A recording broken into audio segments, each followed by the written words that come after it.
26 अक्टूबर को कतर की एक अदालत ने 1 साल से अधिक समय से गिरफ्तार किए गए 8 पूर्व भारतीय नौसेना अधिकारियों को मौत की सजा सुनाई है। भारत में विदेश मंत्रालय ने इस पर गंभीर चिंता भी जताई है, लेकिन भारतीय नौसेना के 8 रिटायर्ड अधिकारियों को मौत की सजा सुनाने की टाइमिंग को लेकर सवाल उठ रहे हैं। मौत की सजा के ऐलान के बाद ये तथ्य सामने आ रहे हैं कि इसके पीछे कतर का असली एजेंडा कुछ और ही है। ये रिटायर्ड अधिकारी कतर के अल दहरा कंपनी में काम करते थे और उसका मालिक रॉयल ओमन वायुसेना का अवकाश प्राप्त अधिकारी था। बताया जा रहा है कि इजराइल के लिए कथित जासूसी करने के आरोप में कतर की खुफिया एजेंसी ने भारत के इन रिटायर्ड अधिकारियों को गिरफ्तार किया था, तो उस समय कंपनी के मालिक रॉयल ओमन को भी गिरफ्तार किया था, पर नवंबर में ही उसे बरी कर दिया गया था। एक ही अपराध के लिए मालिक को रिहा कर दिया गया और भारत के रिटायर्ड अधिकारियों को मौत की सज़ा दी गई है, तो इस पर सवाल उठना स्वाभाविक है। साथ ही इसकी टाइमिंग भी कई सवाल खुद पैदा कर रही है। इजराइल और फिलिस्तीन के बीच पिछले 20 दिनों से ज़्यादा समय से युद्ध चल रहा है।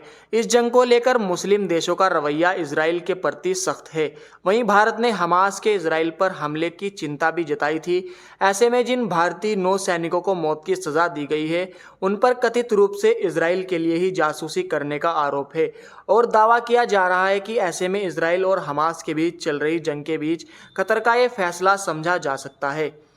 आंकड़ों के अनुसार कतर में 8 लाख से ज़्यादा भारतीय काम करते हैं। भारत का कतर से हर दिन 14,000 बैरल तेल का आयात होता है। कतर भारत का 7वां सबसे बड़ा तेल निर्यातक देश है।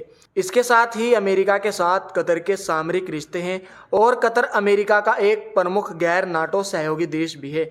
हालांकि कतर को पूरा अनुमान है कि भारत की सैन्य ताकत कितनी है। भारत ने पिछले कुछ सालों से खाड़ी देशों में भी भारत के खिलाफ इकट्ठा किए जाने वाले फंड को रोकने में भारत ने सफलता हासिल की है।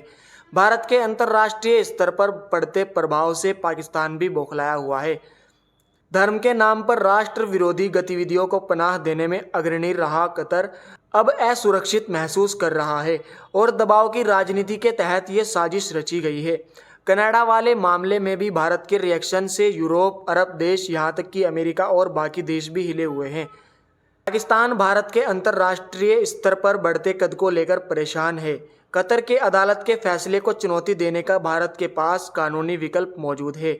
वह अंतर्राष्ट्रीय न्यायालय में अपील कर सकता है और कतर को इसका अंदाजा भी है।